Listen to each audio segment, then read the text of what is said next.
নমস্কার, আমি অদ্রিজা।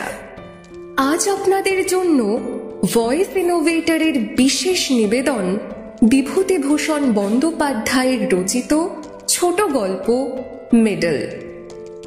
লেখক বিভূতিভূষণ বন্দ্যোপাধ্যায়ের সম্বন্ধে আলাদা করে কিছুই বলার নেই।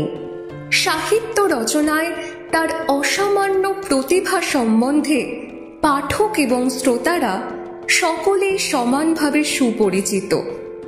গত মাসে গিয়েছে তার জন্মদিন, তাই বাংলা সাহিত্যে তারানাথ তান্ত্রিকের স্রষ্টার চিরস্মরণীয় অবদানকে সম্মান জানিয়ে তার প্রতি শ্রদ্ধার্ঘ্য নিবেদন করে ভয়েস ইনোভেটর বিগত 2 সপ্তাহ ধরে তার লেখা দুটি ছোট গল্প মায়া ও তাল নবমী পরিবেশন করেছে। আজ আমাদের এই বিভূতিভূষণ ত্রয়ী সিরিজের তৃতীয় এবং অন্তিম গল্প তার রচনা মেডেল। গল্পটি প্রথম প্রকাশিত হয় আশ্বিন 1347 মায়া মুকুর শারদ সংকলনে। আজকের গল্প পাঠ এবং বিভিন্ন চরিত্রে রয়েছে কুশল, পারিজাত, সান্নিক, অত্রিয়, রাজ এবং অগ্রজ।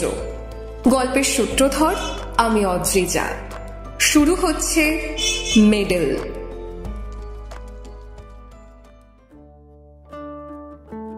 কয়েক বছর পূর্বে ঘটনাটা ঘটেছে, তাই এখন মাঝে মাঝে আমার মনে হয় যে ব্যাপারটা আগাগোড়া মিথ্যে। আমারই কোনো প্রকার শারীরিক অসুস্থতার দরুন হয়তো চোখের ভুল দেখে থাকবো বা ওই রকমই কিছু, কিন্তু আমার মন বলে তা নয়। ঘটনাটি মিথ্যে, অবাস্তব বলে উড়িয়ে দেবার কোনো কারণই ঘটেনি। আমার তখনকারের অভিজ্ঞতাই সত্যি, এখন যা ভাবছি তাই মিথ্যে। ঘটনাটি খুলে বলা দরকার। প্রসঙ্গক্রমে গোড়াতেই এ কথা বলে রাখি যে গত 10 বছরের মধ্যে আমার শরীরে কোনো রোগবালাই নেই। আমার মন বা মস্তিষ্ক সম্পূর্ণ সুস্থ আছে এবং যে সময়ের কথা বলছি, অর্থাৎ এখন থেকে বছর 4 আগের, তখন তো সম্পূর্ণই সুস্থ ছিল। আমার স্কুল মাস্টারের জীবনে অত্যাশ্চর্য বা অবিশ্বাস্য ধরনের কখনো কিছু দেখিনি। অন্য 5 জন স্কুল মাস্টারের মতোই অত্যন্ত সাধারণ ও একঘেয়ে রুটিন বাঁধা কর্তব্যের মধ্যে দিয়েই দিন কাটিয়ে চলেছি আজ বহু বছর। সে বছর বর্ষাকালে গরমের ছুটির কিছু পরে একদিন ক্লাসে পড়াচ্ছি, এমন সময় একটি ছেলে আরেকটি ছেলের সঙ্গে হাত কাড়াকাড়ি করে কি একটা কেড়ে বা ছিনিয়ে নেবার চেষ্টা করছে আমার চোখে পড়ল।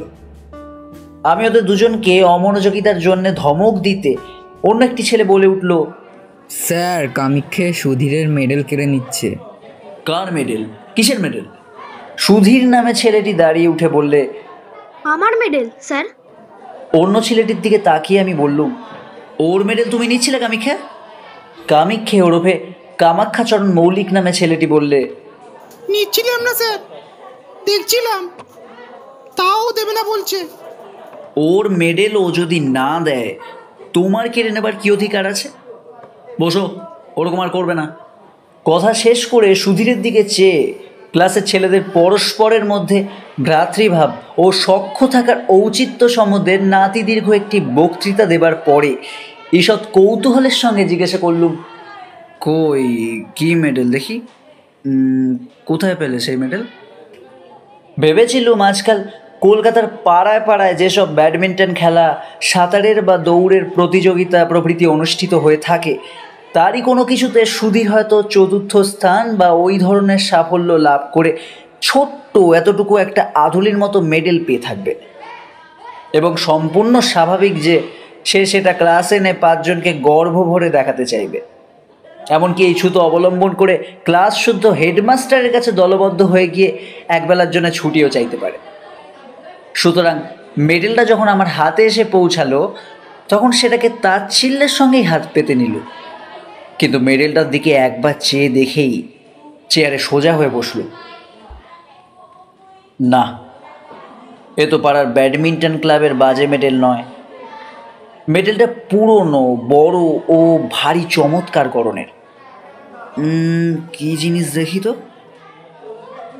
মেডেলের গায়ে কি লেখা রয়েছে আধো অন্ধকার ক্লাসরুমে ভালো পড়তে পারলুম না, ওপিট উল্টে দেখি মহারানী ভিক্টোরিয়ার অল্প বয়সের মূর্তি খোদাই করা।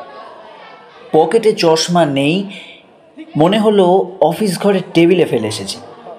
ইতিমধ্যে অনেকগুলি ছেলে ভিড় করেছে আমার চেয়ারের চারপাশে মেডেল দেখবার জন্যে। তাতে ধমক দিয়ে বললুম, এই যাও বসো, সব ভিড় করো না এখানে, যাও। একটি ছেলেকে বললুম, এই দেখো তো কী লেখা আছে মেডেলের গায়ে, পড়ো তো। ক্লাস 4-এর ছেলে অতি কষ্টে ধীরে ধীরে পড়লে, ক্রাইমিয়া সেবাস্টোপোল ভিক্টোরিয়া রেজিনা। ও পিঠে sergeant S B Parkins, 6th Dragoon Guards, 1854 সাল। দস্তুর মতো অবাক হয়ে গেল। ক্রাইমিয়া যুদ্ধের সময় সেবাস্টোপোলের রণক্ষেত্রে কোনো এক সাহসের কাজ করবার জন্যে এই মেডেল দেওয়া হয়েছিল ইংল্যান্ডের সামরিক দপ্তর থেকে ড্রাগন গার্ডস সৈন্য দলের সার্জেন্ট পার্কিন্সকে। এ তো সাধারণ জিনিস মোটেই নয়। Crimea Sebastopol, charge of the Light Brigade. কিন্তু কলকাতার নীলমণি দাস লেনের সুধীর শাহর কাছে সে মেডেল কোত্থেকে আছে? এদিকে এসো তো, এই মেডেল কোথায় পেয়েছো? ওটা আমার স্যার। হ্যাঁ, তোমার তো বুঝলুম, কিন্তু পেলে কোথায়? আমার দাদু দিয়েছেন স্যার। তোমার দাদু কোত্থেকে পেয়েছিলেন জানো? হ্যাঁ স্যার জানি। আমার দাদুর বাবার কাছে এক সাহেব জমা রেখে গিয়েছিলেন। কিভাবে? আমাদের মদের দোকান ছিল কিনা স্যার, মদ খেয়ে টাকা কম পড়লে ওটা বাঁধা রেখে গিয়েছিল, আর নিয়ে যায়নি। দাদুর মুখে শুনেছি। হিসাব করে দেখলুম 86 বছর উত্তীর্ণ হয়ে গিয়েছে সেই বছরটি থেকে, যে বছরে সার্জেন্ট পার্কিন্স সে যেই হোক এ মেডেল পায়। তখন তার বয়স যদি 20 বছরও হয়ে থাকে, এখন তার বয়স হওয়া উচিত 106। সুতরাং সে মরে ভূত হয়ে গেছে কোন কালে।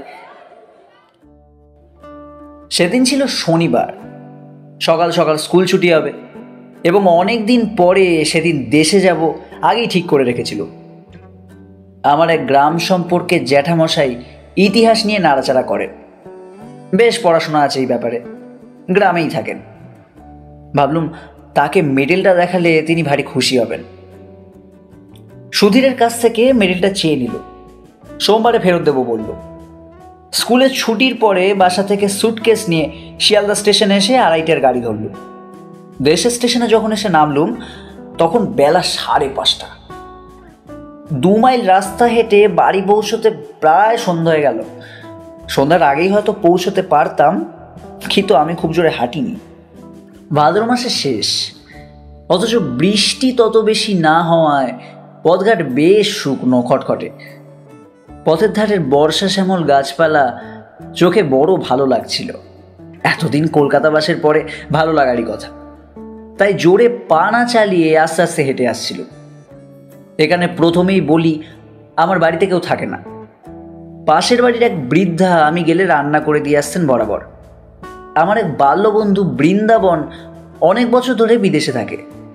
পিসিমার মুখে শুনলুম আজ দিন 15 হলো বৃন্দাবন বাড়ি এসেছে। শুনে বড় আনন্দ হলো। সন্ধ্যার পরেই ওর সঙ্গে দেখা করব ঠিক করে চা খেয়ে নদীর ধারে বেড়াতে বেরোল। যাওয়ার সময় স্যুটকেসটা খুলে মেডেলটা পকেটে নিল, বৃন্দাবনকেও দেখাবো। নদীর ধারে গিয়ে দেখি বর্ষার দরুন নদীর জল ভয়ানক বেড়েছে। নদীর জল কুল ছাপিয়ে দুধারের মাঠে পড়েছে।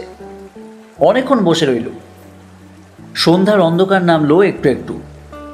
বাদুড়ের দল বাসায় ফিরছে, কেউ কোনো দিকে নেই। এক জায়গায় বর্ষার তোড়ে নদীর পাড় ভেঙে গিয়েছে, অনেকটা উঁচু পাড়, নিচে খরস্রোতা বর্ষার নদী।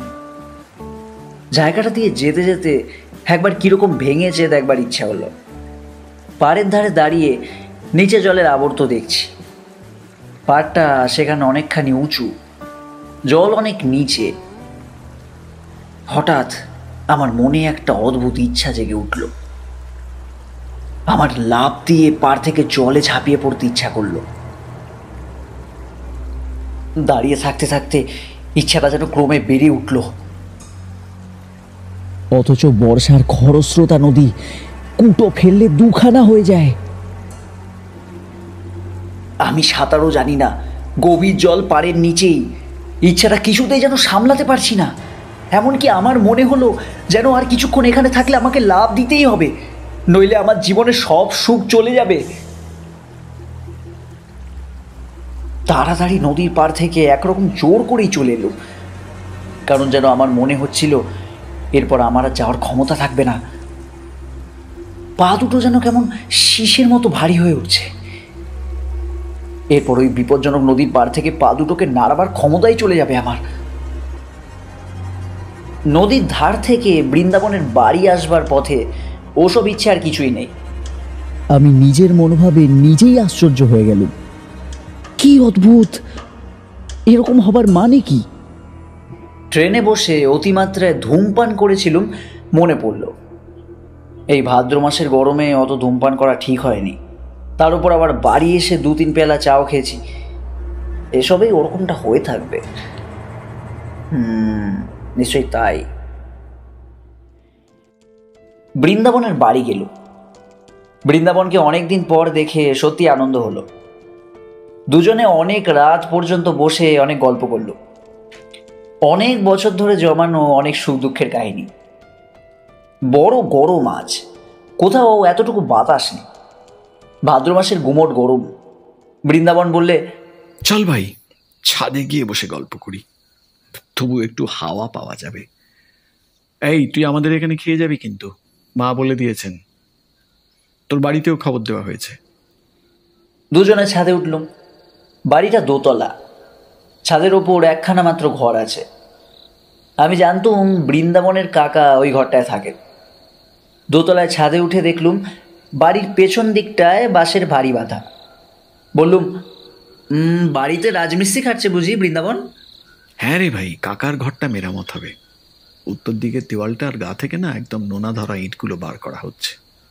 বৃন্দাবন দোতলার ঘরটার মধ্যে ঢুকল। আমার কিন্তু মনে কেমন একটা অস্থির ভাব। খানিকক্ষণ ঘরের মধ্যে গল্প করে আমি একটু জল খেতে চাইলুম। বৃন্দাবন জল আনতে নিচে নেমে গেল।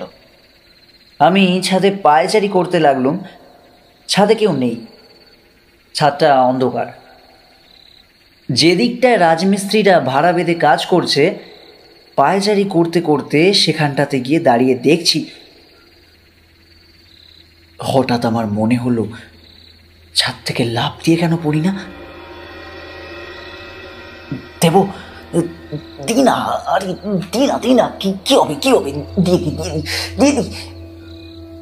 প্রায় দুর্দমনীয় ইচ্ছা হলো লাফ দেবার। লাফ দেওয়াই ভালো, দিতেই হবে, লাফ দিতেই হবে।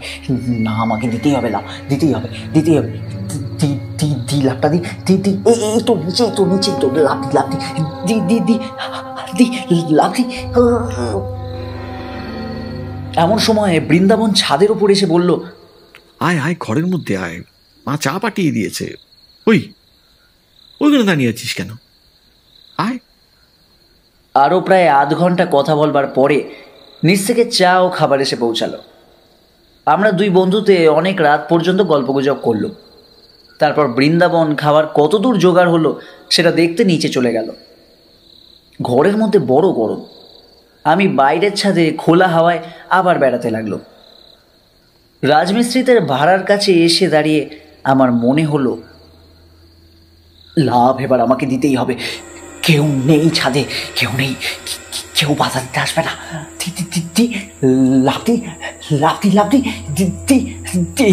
দিয়ে দি। সঙ্গে সঙ্গে আমার মনের গভীর তলায় কে যেন বলে উঠল, লাভ দিও না মূর্খ, লাভ দিও না, পড়ে চূর্ণ হয়ে যাবে। লাভ দিও না। আবার মাথার মধ্যে কেমন ঝিমঝিম করতে লাগলো। কতক্ষণ পরে জানি নে, এবং কিসে কি হলো তাও জানি নে, হঠাৎ বৃন্দাবনের চিৎকারে আমার চমক ভাঙল। দেখি বৃন্দাবন আমাকে আমার হাত ধরে টেনে তুলছে। এ কি সর্বনাশ! তুই লাফ দিয়ে পড়লি দেখলুম যেন। ভাগ্যিস বাঁশে পা বেঁধে গিয়েছিল, তাই রক্ষে। এই কি হয়েছে রে তোর? আমার মাথা যেন কেমন ঘুরছিল, গা ঝিমঝিম করছিল। আমি বৃন্দাবনকে বললুম, আমি আমি কিছু জানি না তো, কি হয়েছে? বৃন্দাবন ঘরের মধ্যে নিয়ে গিয়ে আমায় শুইয়ে দিলে। সকলে বললে ট্রেনে আসার দরুন আর গরমে শরীর কীরকম খারাপ হয়ে মাথা ঘুরে আমি পড়ে গিয়েছিলাম।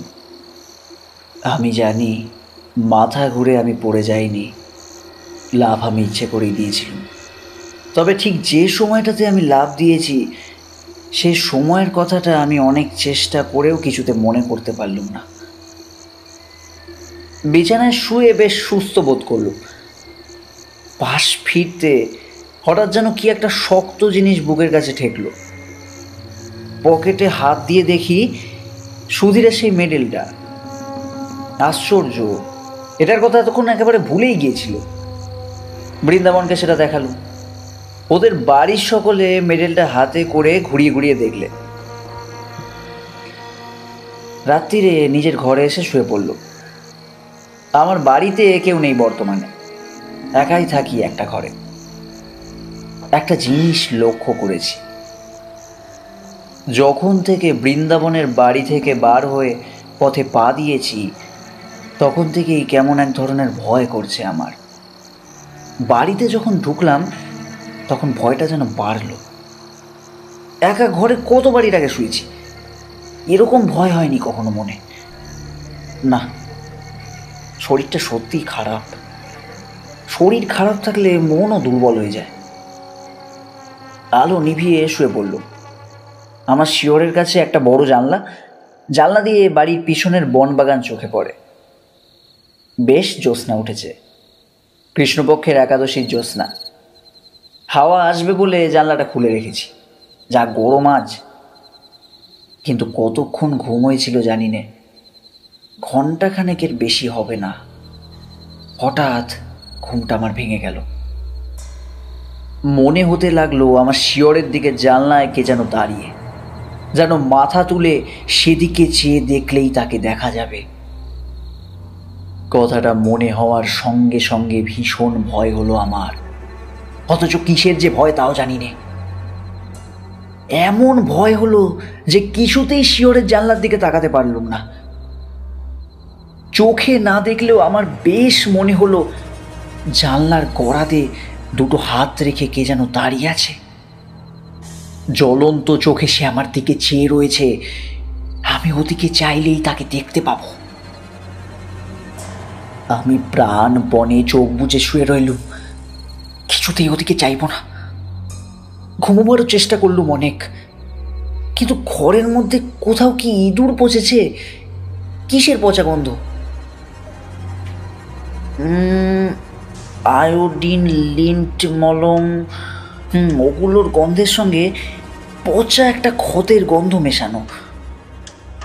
এতকাল বাড়িতে থাকা নেই, যার উপর বাড়ি ঘর পরিষ্কার রাখার ভার, সে কিছুই দেখাশোনা করে না, বুঝতে পারলাম। কিন্তু আমার বারবার মনে হতে লাগলো কে যেন আমার মনের ভেতর দিয়ে বলছে, যে দেখো, পেছন ফিরে জানলার দিকে চেয়ে দেখো, একবার দেখো আমায়, দেখো। ঘরের চারিধারে কিসের যেন একটা প্রভাব, কোনো কোনো অমঙ্গলজনক, হিংস্র, উগ্র, অশান্ত ধরনের ব্যাপার। ঠিক বলে বোঝানো যায় না। আমি যেন ভয়ানক বিপদগ্রস্ত। সে এমন বিপদ যা আমাকে মরণের দৌড় পর্যন্ত পৌঁছে দিতে পারে। এমনকি সে দৌড়ের চৌকাঠ পার করে অন্ধকার মৃত্যুপুরীর হিমশীতল নীরবতার মধ্যে ডুবিয়ে দিতেও পারে। না, আমি চাইব না, কিছুতেই চাইব না। আমি কিছুতেই শিয়রের জানলার দিকে চাইব না।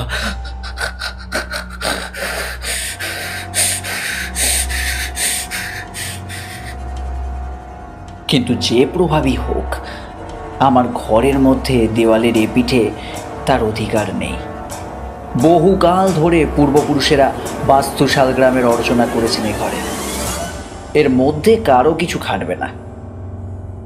আমার মনই আবার এই কথাগুলি যেন আমাকে বললে।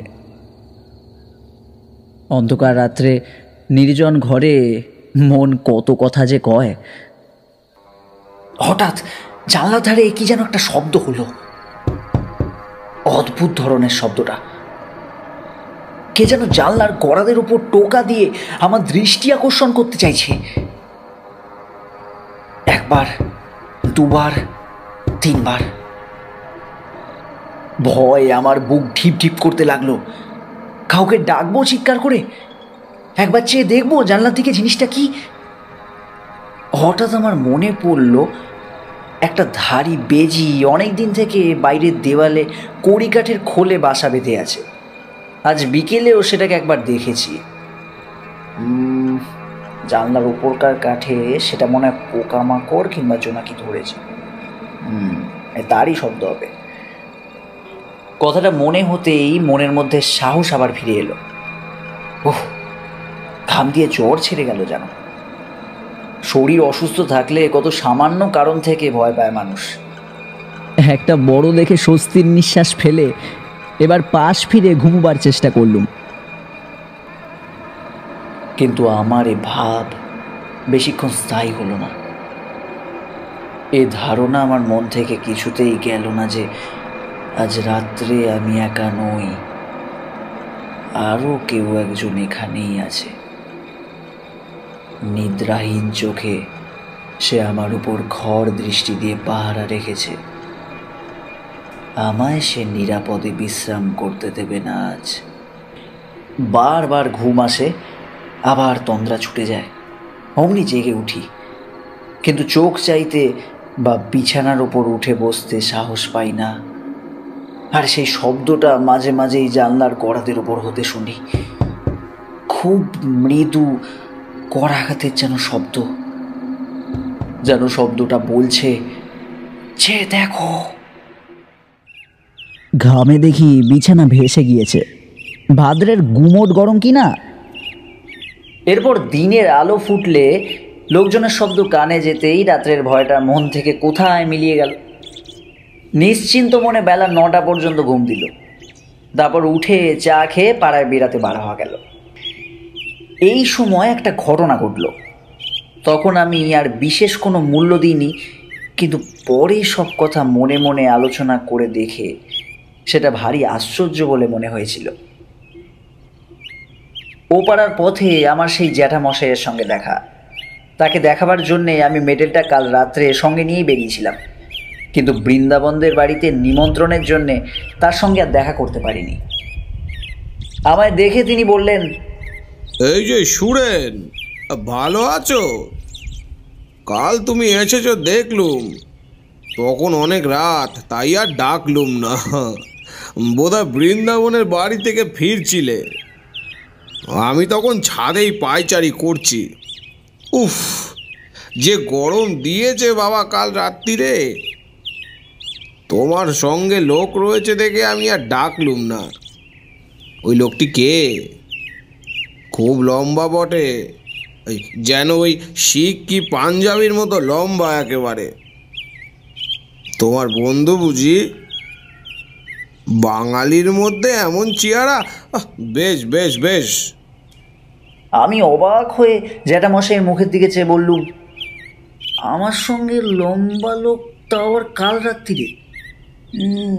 সে কি জ্যাঠামশাই, কি বলছেন? জ্যাঠামশাই আমার চেয়েও অবাক হয়ে বললেন, তো তোমার সাথে লোক ছিল না বলছো? তুমি একাই যাচ্ছিলে? আমার চোখের দৃষ্টি একেবারে এত খারাপ হয়ে যাবে বাবা? আমি হেসে বললুম, তাই হবে জ্যাঠামশাই, চোখ হয়তো ঝাপসা দেখে থাকবেন। আপনার বয়স হয়েছে কি না? আমার সঙ্গে কেউ ছিল না। তাছাড়া আপনাদের বাড়ির সামনের যে আম গাছটার ছায়া, দেখেছেনই তো কীরকম আলো আধার, ওরকম ভুল হয়েই থাকে। জ্যাঠামশাই যেন রীতিমতো হতভম্ব হয়ে গেলেন। বললেন, কি আশ্চর্য কাণ্ড! এতটা ভুল হবে চোখে? আম গাছের এদিকে যখন তুমি টর্চ জ্বাললে, তখন দেখলুম তুমি আর তোমার পেছনে একজন লম্বা মতো লোক। তারপর তুমি টর্চ নিভিয়ে আম গাছের ছায়ার মধ্যে ঢুকলে। তখনও জ্যোৎস্নার আলো আর আম গাছের ছায়ার অন্ধকারে আমি বেশ দেখতে পেলুম লোকটি ঠিক তোমার পেছন পেছন যাচ্ছে। তোমার মাথার চেয়েও যেন 1 হাত লম্বা, তোমার একেবারে ঠিক পেছনে। তবে তবে খুব ভালো দেখতে পেলাম না, এত দূর থেকে আর আধো অন্ধকারের মধ্যে স্পষ্ট কিছুই দেখা যাচ্ছিল না। তো এমনকি একবার এ পর্যন্ত মনে হলো তো তোমায় একবার ডেকে জিজ্ঞেস করি বন্ধুটি কে। একেবারে এতটা ভুল হবে চোখের? জ্যাঠামশাইকে পুনরায় বুঝিয়ে বললুম, আমার সঙ্গে কাল কেউ ছিল না, আমি একাই ছিলাম। সুতরাং তার দৃষ্টিশক্তির গোলমাল ছাড়া এ ব্যাপারে অন্য কোনো আর সিদ্ধান্ত করা চলে না। সারাদিন বৃন্দাবনের সঙ্গে আড্ডা দিয়ে কাটানো গেল। গতকাল রাত্রের ভয়ের ব্যাপার দিনের আলোয় এত হাস্যকর বলে আমার নিজের কাছেই মনে হলো যে বৃন্দাবনকেও সে কথাটা বলিনি। রাত্রের ট্রেনেই কলকাতা ফিরব। বৃন্দাবনদের বাড়ি থেকে চা খেয়ে বাড়ি এসে সুটকেসটা নিয়ে স্টেশনের দিকে রওনা হয়েছি, তখনই সন্ধ্যার অন্ধকার বেশ নেমেছে। বাউরিপাড়ার বড় বাগানটার মধ্যে দিয়ে আসছি। ওই বাগানটা পার হতে প্রায় 5-6 মিনিট লাগে। বড় আছে বাগানটা। বাগানের ঠিক মাঝামাঝি এসে হঠাৎ পিছন ফিরে চাইলুম কি একটা ভেবে। সঙ্গে সঙ্গে আমার সারা দেহে যেন বিদ্যুৎ খেলে গেল। আচমকা ভয় আমার সর্বশরীর কাঠ হয়ে গেল। কে দাঁড়িয়ে ওখানে? ওটা রাস্তা থেকে একটু পাশে আগাছা জঙ্গলের মধ্যে আধো অন্ধকার এক অদ্ভুত মূর্তি, খুব লম্বা।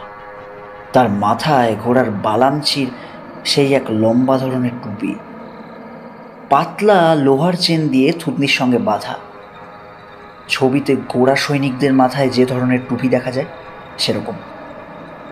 মূর্তিটা যেন নিশ্চল নিস্পন্দ অবস্থায় আমার দিকে চেয়ে দাঁড়িয়ে রয়েছে। আমার কাছ থেকে মাত্র 10 গজ কি তারও কম দূরে। মরিয়ার মতো আরেকটু এগিয়ে গেলুম। এই ভয়ানক কৌতূহল যেন আমাকে চরিতার্থ করতেই হবে। মূর্তি নড়ে না, যেন নিশ্চল পাথরের মূর্তি, কিন্তু বেশ স্পষ্ট দেখছি মাত্র 7-8 গজ দূরে ওই মূর্তিটা দাঁড়িয়ে। আর ঘোড়ার বালামচির লম্বা টুপি ও ইস্পাতের চেনের স্ট্র্যাপ স্পষ্ট দেখতে পাচ্ছি। আমার পা ঠকঠক করে কাঁপতে লাগলো, সারা দেহ কেমন যেন অবশ হয়ে আসছে। মাথাটা হঠাৎ বড় হালকা হয়ে গিয়েছে। বোধহয় আর আধ মিনিট এভাবে থাকলে মূর্ছিত হয়েই পড়তুম, কারণ সেই ভীষণ মূর্তিটার মুখোমুখি আমি দাঁড়িয়ে।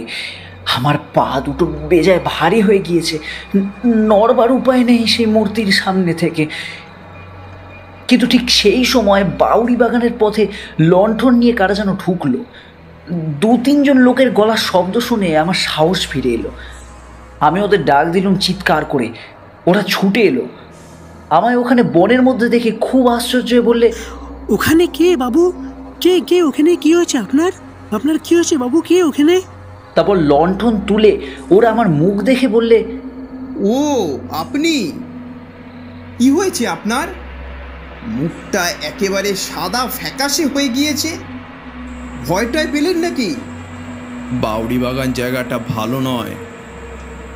সন্ধ্যের পর এখানে অনেকেই আসতে ভয় পায়। ওদের লণ্ঠনটা যখন উঁচু করে আমার মুখের সামনে তুলে ধরা হলো, সেই আলোয় দেখলুম সামনের মূর্তিটা তখনও সেখানেই ঠিক সেইভাবেই দাঁড়িয়ে আছে। একজন বললে, কি দেখছেন এখানে দাঁড়িয়ে বাবু? ওই সারা গাছটা। আরেকজন বললে, গাছটার ডালপালা কেটে মাথায় ঝোপের মতো করে রেখেছে, যেন মানুষ বলে অন্ধকারে ভুল হয়। চলে আসুন বাবু। আমিও দেখলাম সারা গাছই বটে। মাথার দিকের পাতাগুলো ছেটে গাছটাকে দেখতে হয়েছে ঠিক হর্স গার্ডসের ঘোড়ার বালামচির টুপি। লোকের চোখের কি ভুলই না হয়। কাল আমি আবার জ্যাঠামশাইকে চশমা নিতে বলছিলাম। ভেবে লজ্জা হলো মনে মনে। তিনি বৃদ্ধ লোক, তার চোখের ভুল তো হতেই পারে। আমারই যখন এই অবস্থা। ওরা আমায় আলো ধরে স্টেশনে পৌঁছে দিলে। পরের দিন সুধীরের মেডেলটা ফেরত দিল। সুধীর বললে, আপনাকে একবার দাদু ডেকেছেন, আমার সঙ্গে ছুটির পর আমাদের বাড়ি নিয়ে যেতে বলেছেন।